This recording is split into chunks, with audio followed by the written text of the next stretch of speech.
So I would love for anything to be with someone and to be able to appreciate them instead of finding faults with them after a while. It hurts to not be able to experience someone as much as they're experiencing and appreciating myself as well. Well, you're really going to like this, because we're going to explain all of this to you about why it's as it has been and what to do about it. You've been hearing us talk all day here today about how your exposure to life causes you to create a vibrational escrow. So there is this vibrational escrow that is being created out of the contrast that you are living, and you have created a vision of a relationship that is phenomenal.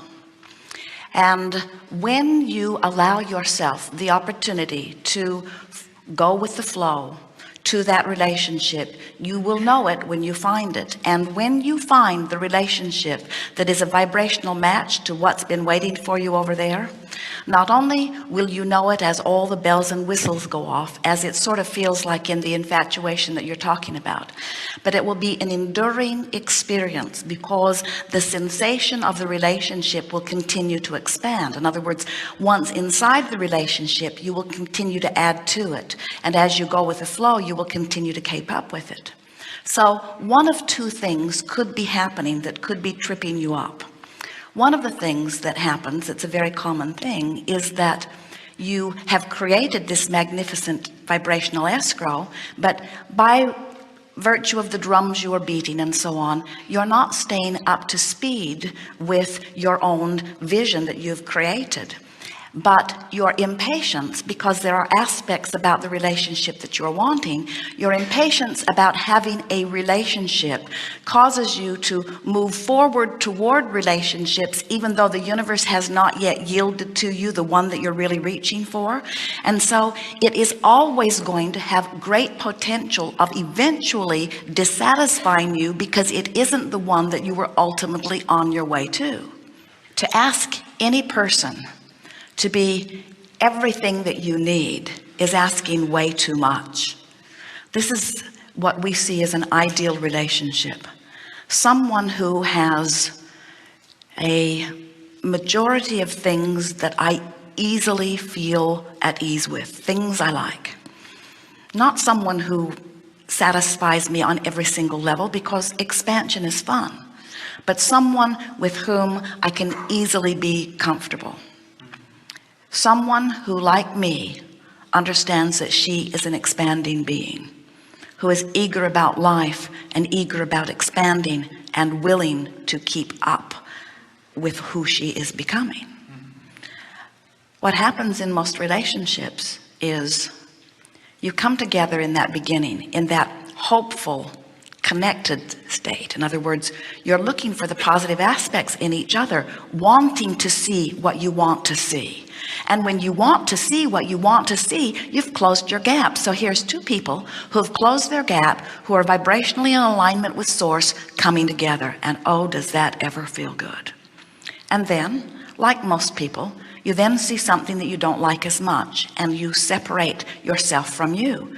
And then you hold the other responsible for the less good way you feel, because you felt good till you saw that, and you hold them responsible for that thing you saw. And now you think, I must go somewhere else and find someone where that is not present. And we say, then you better get out of town too. It follows. And off this planet, and we don't know where to send you. In other words, finally you have to decide, I'm the attractor of what I want, and I can attract it from anyone I want to attract it from. And then just pick the one that you think is the one you want and start attracting it. But that's also another question is, I've heard a lot lately, just because of my experience with relationships, why don't you try open relationships, or polyamorous relationships, being with multiple people. And a lot of people look at me like, oh, that's wrong. But I mean, is that wrong? Or I mean, can that work? Can multiple people? It isn't wrong, and the other isn't right. It's just nice to experience, so many different forms of contrast. Well, here's what we notice. So if through your experience you have identified that you want to have a variety of relationships, and you are in alignment with that. In other words, nobody's talked you into feeling bad about it. It is satisfying to you in all of the ways that it is satisfying to you. And so you are in alignment with you.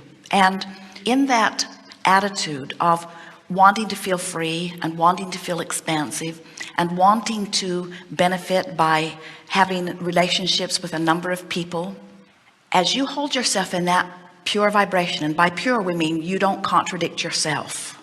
That's the way you feel. The universe will deliver to you others who feel the same way. And when you have others who are in alignment, who want the same thing, now you can have a comfortable, satisfying experience with many people. What happens so often is one feels that way and another wants monogamy. And the one who wants monogamy worries so much that she or he won't get it, that he actually becomes a vibrational match to the opposite of what he wants, which brings him or her right to you.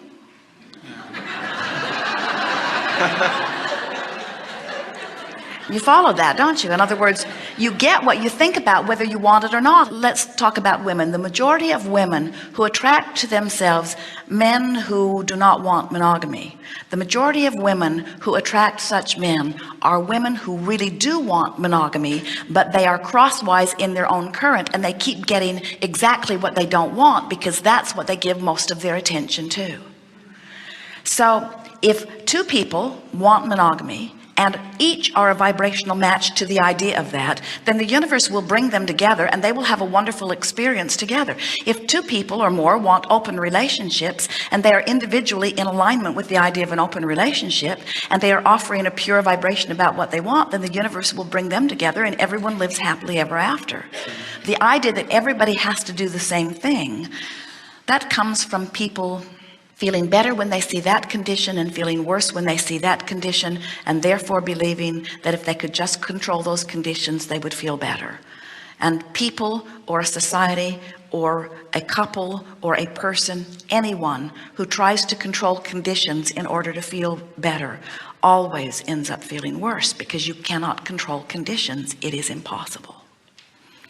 Seems like there's so much possessiveness in relationships that people, regard their mate as their mate, and as soon as their mate tries to appreciate something else, which they're always going to, there's a huge problem. And that's what I'm finding is, but you see, at the basis of someone who is behaving that way with you is someone who is not in alignment with who they are. In other words, someone who feels jealous of the attention you give to someone else is depending upon your attention for their well-being. In other words, when you're connected to source and you hold someone as your object of attention, they feel bathed in that. They love that.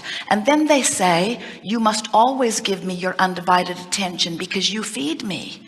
And then if you have the audacity to have any other interest at all and you look away from them for a moment, then they feel like a puppet that somebody has let go of the strings. And then they pronounce to you, you don't make me feel like you once did. And what you want to say to them, or what would be accurate to say to them, is you're depending upon me for your life sustenance, and you should be looking to your own connection with source for that. I'm just a co-creator here. Don't hold me responsible for your connection to source. But you know yourself, when somebody appreciates you, it feels good. And so there are a lot of people that are dependent upon that connection, because when someone appreciates them, they feel good. But then they are really in a powerless position, because now they must find a way to control you, to assure themselves that they can maintain your undivided attention. And when they find out they can't, then they are lost. That's why we say what you're looking for is someone who's tuned in, tapped in, turned on. You're looking for someone who already gets it, that they feel good because they're in alignment and isn't holding you responsible for how they feel. Wouldn't you love to give that gift to someone else? Wouldn't you love to be one who says, you're not responsible for how I feel, I am? Wouldn't you love to get let off the hook and to let others off the hook by saying, I take responsibility for how I feel? So we said to a woman one day, she said, will my son find a mate soon? And we said, hopefully not. She was shocked. How can that be? She thought that finding this mate was the thing that would help him most of all. And we said, if he finds her now, she will be just as disconnected as he is. She won't have a job either. She'll be in financial turmoil also. She won't like herself either, and they'll just bang around and make each other miserable until they break apart again. And this mother said, oh my, that's what's been happening. And we said, it's so much better to, in the meantime, before you actually manifest the relationship, to get in alignment with yourself. Because when you're in alignment with yourself, then you attract someone else who's also in alignment. If you've got a mixed bag going on, if sometimes you feel good and sometimes you don't, if sometimes you're going with the flow and sometimes you're going against the flow, then you're going to attract partners who are like that also, which means sometimes they'll feel good and sometimes they won't feel good. But if you have shown yourself that you can control the way you feel, and you are deliberately moving with the flow, and you are saying to those that you are interacting with things like, excuse me, I'm not feeling very good right now, but I'm going to go off and think some thoughts that bring me back into alignment, you will attract someone to you who understands their own autonomy. And when you come into a relationship with someone like that, now you've got a basis for a wonderful relationship, because now you can both be expansive. You don't have to be joined at the hip. You can do your own thing. You'll root for each other. You will do your best to stay in alignment, but you won't hold another responsible when you're not in alignment. Oh, it is a best of all worlds. I like you pretty good. Let's see how it goes. Say that to all of them.